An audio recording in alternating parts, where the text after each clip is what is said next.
2025 has arrived and there's a lot to do in language learning, so let's talk about it. There are two key things that make my language learning diet, and that's going to be also the case for 2025, which are immersion and enjoyment. To me, language learning is a behavior, is a lifestyle. It's about bringing a language to your life and slash building a relationship with that language. So what better thing to do to build a relationship with a language than bringing it to your life, immersing yourself, surrounding yourself by the language, and making that enjoyable. So we're going to be talking about a couple of things I like doing to bring the language to my life in a very seamless way and enjoyable way. So I don't really write things down or have strict goals. My goal is to have positive behavior, to have a good set of habits. And by having that, I'm going to be learning the language. Whatever language it is, I just bring the language to those habits. I just fit the language into those habits, and I'm going to be learning and enjoying my time. So this is my goal. I don't have any too specific goals. If that is too boring for an answer for you, I'd say my goal is to improve my Chinese. That'd be my primary goal as of right now, just improving that. That's the language I'm most interested in improving a lot at right now, amongst other languages. But for this video, I'm going to use Chinese, Mandarin as a template for the video. So let's get into it. So the first tool I'm going to talk about in this video is going to be YouTube. As it makes sense, as you're watching this video, you probably have a behavior, a habit of opening YouTube and watching things just like me. So for language learning, that is extremely helpful. The tool, because it's easy to immerse yourself in the language. So if you're here, supposedly already have the habit of watching videos on YouTube, and if you want to have a language be part of it, what you're going to do is finding channels in that language. That's also aligned with enjoyment, because you're going to be looking for interesting things in that language on YouTube. And what you're going to do is you're going to find those channels and you're going to subscribe to them, because what will happen is that your feed is going to be fed with content from those channels, therefore in that language. So now, as you scroll aimlessly through YouTube, you will be shown content from that channel. So you're going to be immersed in that, whether you're choosing to or not. Of course, you can just type the channel and go directly to it, but also the times that you're just scrolling through YouTube, you have the videos pop up, so being subscribed to those channels. The classic one I'm going to talk about here is Easy Languages. So pick a language. They have lots of languages, different channels in different languages. It's a really good channel to just listen to the language. There are also subtitles. I've already talked about Easy Languages on this channel. They have subtitles and the transcription. Oh my god, transcription in the language. Just pick one. They also have a Chinese channel. I think it's Taiwan based, so there's that accent slash dialect to Chinese, Mandarin Chinese, and that is the template for this video. Chinese. That's what I'm interested in improving at right now. Exactly right now. So an example here, as a template, I have these channels that are the main channels I'm keeping up with in terms of listening to things in Chinese. The first one is 大事, whatever the tone for that channel, podcast. So it's a great channel in which they have conversations in Chinese, and that's all I ask for. I want to listen to the language. Again, Easy Languages, there's the Chinese one, and Mandarin Corner as well, for me, is a really interesting channel. So if you're also interested in Chinese, these are 3 recommendations of mine. Now, another thing that is great to mix with listening, because YouTube is related, of course, to listening. A good thing when it comes to listening is that it is a background thing. You can do other things whilst you're listening to something. So as you listen to these videos and watch these videos, if you are on your computer and you are one of the youngsters, or you're just into video games, who'd have thought? You can just play a game while listening to that. I have a video on this. That was the past video actually I uploaded. You can just watch those videos, listen to Chinese whilst you're playing a video game. It works great. That's something I do constantly when I'm playing video games.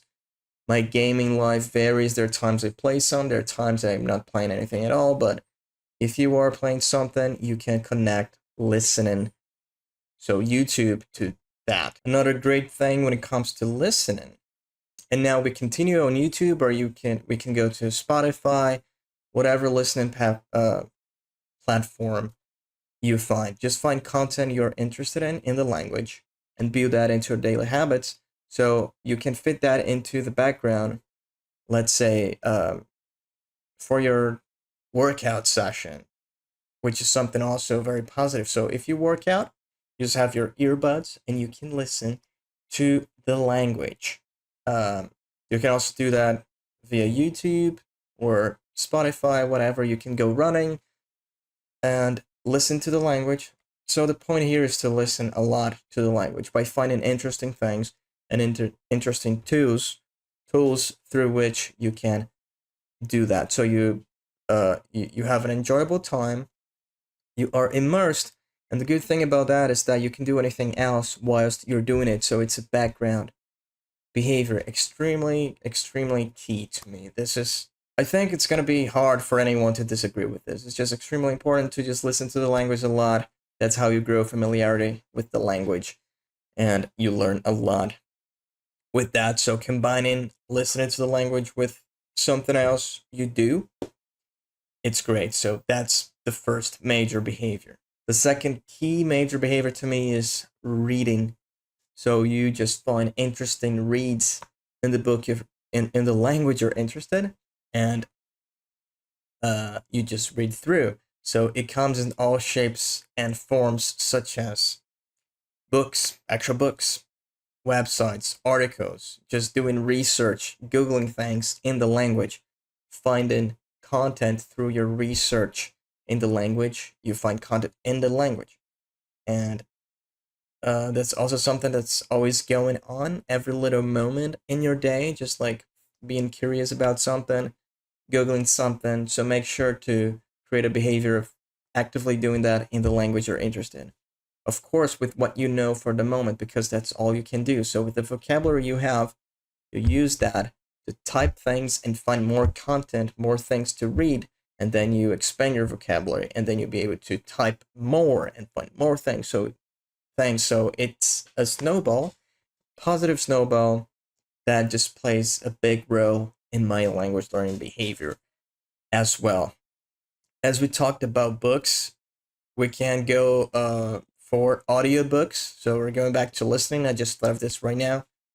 Audiobooks are also interesting. You can work out listening to audiobooks, and maybe before you go to sleep or things like that. That's also connected to listening, of course. So just finding interesting books in the language, and that's going to be amazing. I have a video also on reading here, and a good advice I would give is to mix enjoyment and research, let's say. Of course, it will depend on your level in the language, but like for me, there are times I translate what I read, and there are times that I don't translate at all. I just go with what I can understand and context, and that's it. So I just don't stop the enjoyment, the flow of the reading, and so it doesn't turn into something too exhaustive. So at times I translate, at times I just go with what I understand, knowing that in the future, anytime I can reread it, and now I will understand more because I continued my behavior with the language. So I am more experienced with the language. I have more vocabulary, so I can reread the book, and now I will understand more. So there's no need to stop all the time and try to understand 100% of every single word and translate everything, because it's going to be exhaustive and boring. So you combine the two. At times you stop and translate or look up the meaning of a word, and at times you just go with the flow.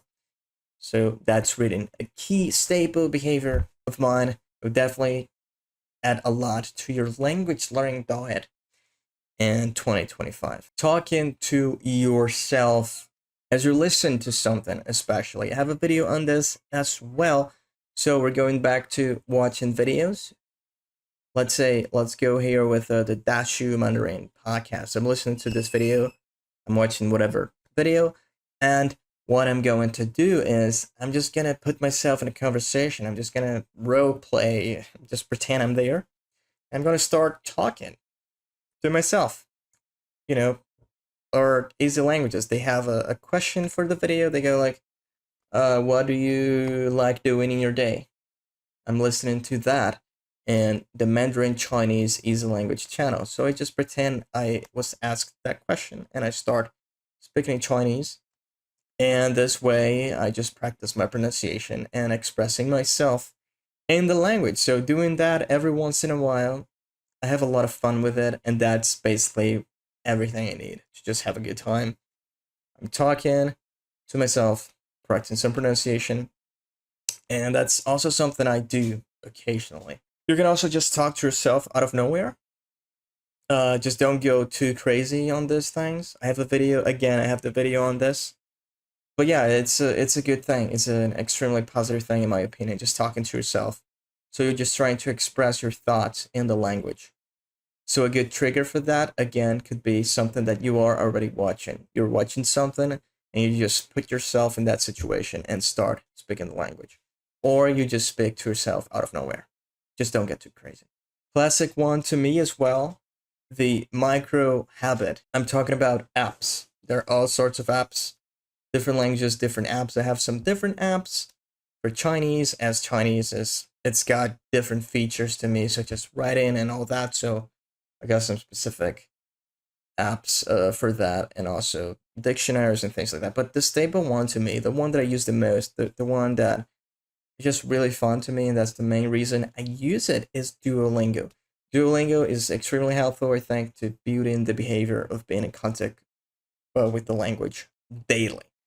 Of course, you're going to do all of these things, not only this app.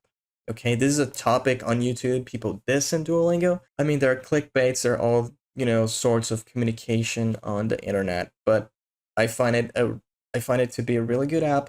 I have a lot of fun with it, and that's a staple thing to me because I'm enjoying my time. And that's it. I learn vocabulary. I combine this behavior with everything else. So it's a really positive behavior to just be there, spending some time with the language, real quick access, learning some words, just having a quick dive into the language, just grabbing my phone, Duolingo's there. I have fun, I play, I learn some words, I read some, I translate some, I write some, I speak some, and I list some. It's a bit of everything. Again, combining that with everything else I'm talking about here. And it is extremely useful for beginners to just like, I don't know anything, I want to learn something. Duolingo, I think, is extremely simple to use for that. Another behavior, again, connected to everything I just talked about, is setting your phone to the language you are interested. That's also connected to immersion, and it connects to everything I just talked about. Just having your phone in the language. So everything you do, every little moment, you're going to be in contact with the language. That's also extremely positive, stable thing to me. It connects to just everything I just talked about here. Speaking is also a good thing to do. I just talked about talking to yourself. That is something that I do often, I would say. Listening to something, it's really about practicing pronunciation and just expressing my thoughts. So it's really good. I really enjoy that. Of course, other things you can do is actually talk to people. And there are many ways of doing that on the internet. You can just find websites that talk about language exchange. I'm sure there are lots out there. You can just meet people, play video games with people, find groups, servers on Discord. You can find teachers on platforms such as italki, Cambly, or some platforms I am aware of. I don't usually do that. That's not something that really interests me. I prefer having natural conversations, so meeting people and talking to them. But yeah, definitely I just talk to people naturally. I just meet people and talk to them rather than having a schedule with a professor. It doesn't interest me much, to be honest. That's not something I do, but you can try it out. You just gotta find things that you like. That's key. Find things that you like, so that you're gonna have a seamless, effortless, enjoyable time with the language, and that's how you learn. So I think that's it for this video. This is my goal in 2025. It's a bit of a different kind of goal. It's more of like a behavior, a set of habits I maintain, and that is my goal. I don't have too many specific goals, and written on paper is just keeping good habits. So for now, I want to improve a lot at Chinese. So I'm just going to be immersing myself more and more in Chinese. No, I'm not in a hurry. I'm not going to be just too harsh. I'm just going to enjoy my time by doing these things, just by fitting Mandarin Chinese more and more into this set of behavior I talked about, and just spending more time with it and intensifying it. But just knowing that it's about improvement. So just don't be in a hurry. Just don't be too harsh on yourself. Just keep the relationship going, and that way you're gonna learn a lot. So this is what I wanted to talk about in this video. I hope it will help you in any way. We can have a conversation about that. I don't know. Just leave a comment on things you enjoy, things you don't enjoy, about what I just talked about in this video. And just have a good time with the language. Don't stress out. Just have good habits. Just surround yourself by it and have fun. And don't take this as strict rules. Just see those as reference. My personal behavior, what I enjoy, just take that as reference and do your own thing, develop your own things. If you're spending time with the language and having a good time and enjoying it, you're going to be developing your own ways of doing things. That's just going to happen, and that's how it goes. So there's no magic recipe. Just spend time with the language and enjoy it. You will definitely develop your own ways of doing things. Have a good year, and I'll see you in the next video. Thanks a lot.